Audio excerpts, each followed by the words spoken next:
Bilang ka. 1, 2, 3. Hi mga ka-winner, magandang hapon po sa inyo kahit maulan po ang ulan. Okay, ito po isa sa mga tagumpay na pinahintulot ng Diyos na sumapi sa aking kapangyarihan. Sina Ma'am Yan at si Sir Alvin. Yung kapatid niyang isa umuwi na kasi malayo pa yung tahanan. Ma'am, Sir Alvin, Ma'am Yan, ano po yung masasabi niyo kay Kuya Eds? Napakabilis mo ng approval ni Sir Eds. 100% para sa akin.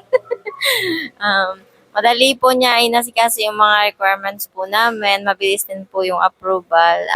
May recommend ko po si Sir Eds. Sana po sa kanya na po kayo kumuha. Thank you po. Sir Alvin, ano po masasabi niyo, Sir Alvin, sa inyo Kuya Eds po? Okay. Hello mga ka-winner. Highly recommended po si Kuya Eds. Fast approval and hassle-free. The best. Thank you. Ayan po, si husband and wife, si Ate Yan, Expander GLS. Isang tanong pa, may nilabas po ba kayong pera? Wala. Wow. Wala po.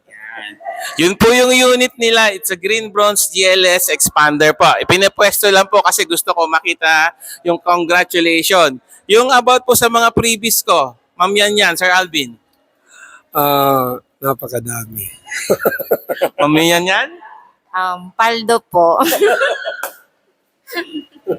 Okay. Mamaya-maya po, continuous ko. Pagdating po namin doon sa unit nila, ipipwesto lang po. Okay, babalik po kami. Thank you. Bye-bye konti. Okay. Okay. Ma'am Yan, Sir Alvin, thank you so much po. God bless. Ingat-ingat po.